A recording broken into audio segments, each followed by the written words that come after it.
तो नरेंद्र मोदी का पूरा गेम प्लान यही है कि नेशनल पार्टीज रहें और दूसरे तमाम रीजनल पार्टीज, छोटे पार्टीज हमेशा के लिए खत्म हो जाएं। नरेंद्र मोदी ये चाहते हैं कि रीजनल मुद्दा कभी बने ही नहीं। हर थोड़े महीने के बाद इलेक्शन होना, ये भारत के गरीबों का फायदा है। इसमें जब कभी भी चुनाव होता है नरेंद्र मोदी पीछे हटते हैं। जनता के हित में कोई ना कोई फैसला लेना पड़ता है उनको, चाहे पेट्रोल की कीमतें कम हो जाती हैं, कुछ ना कुछ उनको किसानों को देना पड़ता है। ये इलेक्शन होना जरूरी है क्योंकि जो भी सरकार होगी वो हमेशा अपने खड़े भी रहेगी जनता की खिदमत के लिए। अगर आप 5 साल के बाद पूरा चुनाव कराएंगे तो जनता का जो वोट का बार्गेनिंग पावर है हमेशा के लिए खत्म हो जाएगा।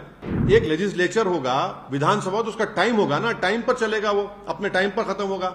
आप कौन होते हैं उसका टाइम खत्म करने के लिए? भारत के जमहूरियत के लिए, भारत की फेडरलिज्म के लिए, भारत के संविधान के बेसिक स्ट्रक्चर के लिए ये ठीक नहीं है और गरीब जनता के लिए ठीक नहीं है, किसानों के लिए ठीक नहीं है, युवाओं के लिए ठीक नहीं है। बीजेपी की आइडियोलॉजी, आरएसएस की हमेशा ही रही है कि वो रीजनल पार्टीज को नहीं चाहते, इसीलिए वन नेशन वन इलेक्शन का एक मार रहे हैं तुग्गा।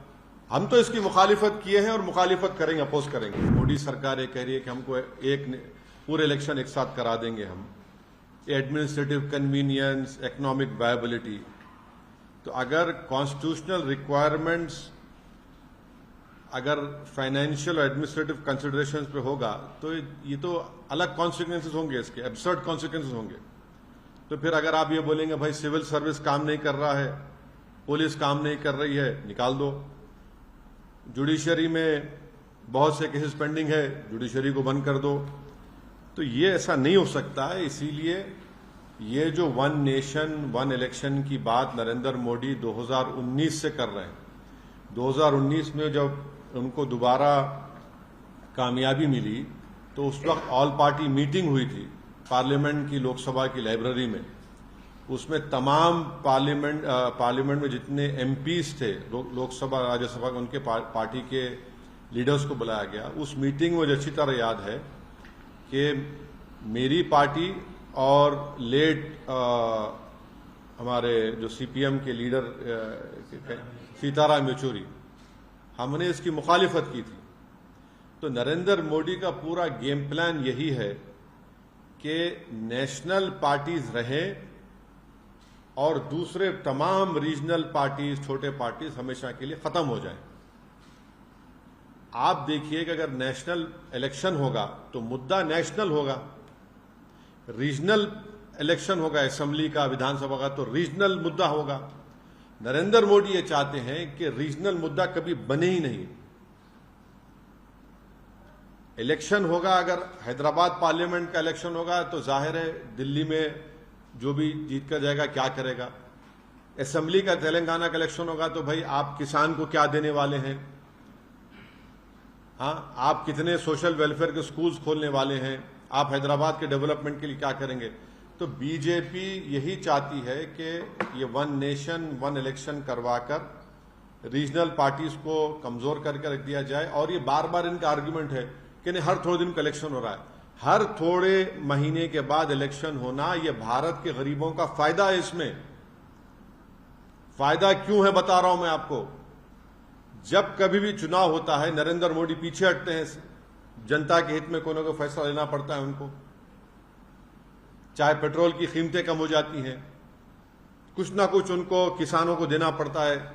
तो ये इलेक्शन होना जरूरी है क्योंकि जो भी सरकार होगी वो हमेशा अपने खड़े भी रहेगी जनता की खिदमत के लिए। अगर आप 5 साल के बाद पूरा चुनाव कराएंगे तो जनता का जो वोट का बार्गेनिंग पावर है हमेशा के लिए खत्म हो जाएगा। अब हरियाणा को चुनाव हो रहा है, महाराष्ट्र को चुनाव हो रहा है। नरेंद्र मोदी ने कितने मर्तबा जाकर महाराष्ट्र में इनॉग्रेशन किया बताइए, कितने मर्तबा जाकर ये डेवलपमेंट वो डेवलपमेंट का काम मैं कर रहा हूं, फाउंडेशन डाल रहा हूं।